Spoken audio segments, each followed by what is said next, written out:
at the launch of any car or vehicle in this country, you normally see CEOs and managing directors talking about tech specs, amount of money invested. But Anand Mahindra is different. He talks about love, he talks about passion. I think that's the right way to go, but it was the truth, Adi.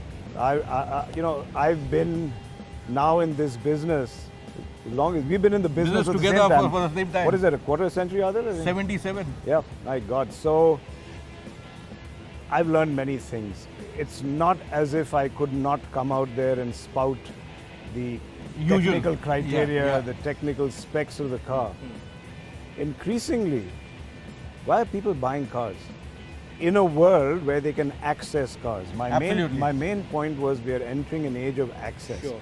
It's frightening when you talk to young people and you say, you're going to buy a car? They'll say, no, I'll use Ola, I'll use Uber. So why will they buy a car? I'm not negative about them wanting to buy cars. They will buy cars they love. True. They will buy cars that they will say, I want to own this car. This has to be mine. It That says something about me. aspect Emotive. And you know, sometimes in business, we are too scared to talk about these so-called soft aspects. Somehow they think we'll sound silly. And you make the tough cars. Yeah, so I said, look, I may sound like some hippie from the 1960s talking about love and peace, but that's a strategy today. And that's why I started by saying that our people who are all here, their passion and commitment is our greatest strength, because if they don't love the car, if they don't have passion, car is not going to be passionate. And why will people buy cars they love? Cars that are authentic, that make a statement, that are adventurous in design, that are stylish without shouting about it, that are beautiful without boasting about it. It's got to be, those are the kind of people you and I love. True. So I think we have to build cars like the people we love. I also see one fact of life which I've spoken with you over the last 8-10 years, and I've seen about empowerment of people within. And I think how much of this aspect has helped, not just with the TUV 300, but in a lot of other areas in your automotive division, because you have to have passion even for a truck. Absolutely. And it's a capital good. Absolutely. So how do you, No, I'm glad you noticed that. And you know, empowerment is a nice word. It's easy to say, hard to do. Very true. Especially when you love the business and when it's so tempting to remain involved with every aspect of it. Fix the headlight here, say, no, I don't like this, or change the upholstery. It takes a lot of stamina and sort of willpower to just say, stay out of it. But if you don't stay out of it, if you don't let other people get involved, that's not empowerment. This is a very important thing, because how much have you stayed out willingly when the engineers or the packaging guys or the designers were doing their business? What I'm very happy about is that today, it's not a push system, it's a pull system. What I mean by that is that I don't impose myself on people.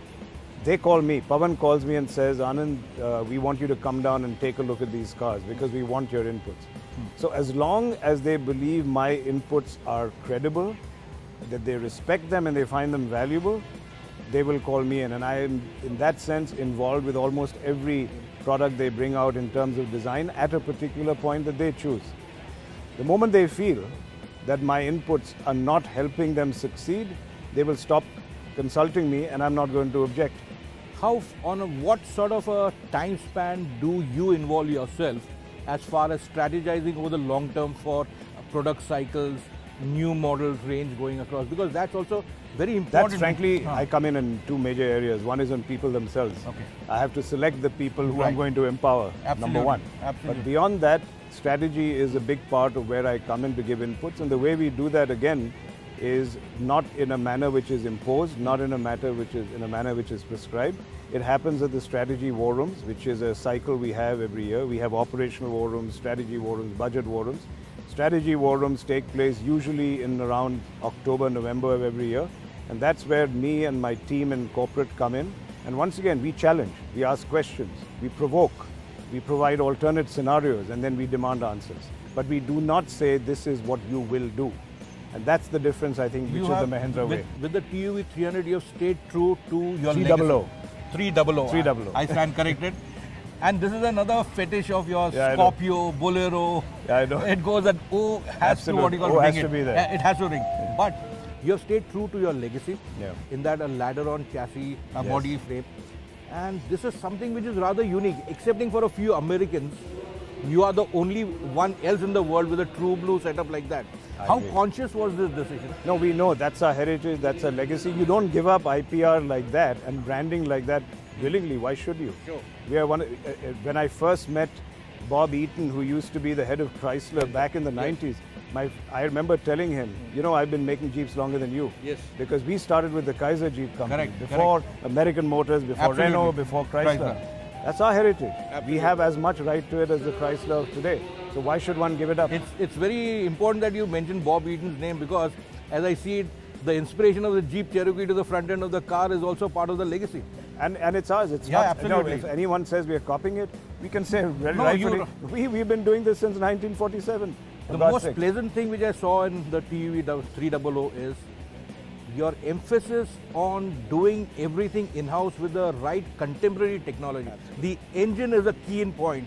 3-cylinder engines are known inherently for their bad vibes. But this is beautiful smooth to drive. as silk. It's a new platform. It's a new powertrain completely. I'm very pleased with what they've done. MRV is paying off big time?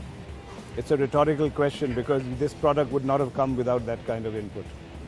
You've also been in trucks big time. Is the commercial vehicle sector poised for takeoff? It is picking up, as you know. The signs are better. They're growing at double digits now. Is it back to where it was? No, it's still 30% lower than what it was in 2012. So the upside is enormous. But yes, it's going to pick up, and that will happen when the government invests in infrastructure and gets the economy on a new trajectory. Trucks are linked directly with the rate of growth of the economy. Finally, to round out, Anand, you are treading on our toes, saying that you have the best job in the world. Till today, I thought I had the best job in the world. We'll make it even, Stephen. Half and half. You and I together. Thanks, we both Anand. have the best jobs in the world. Thank you. you. Thanks.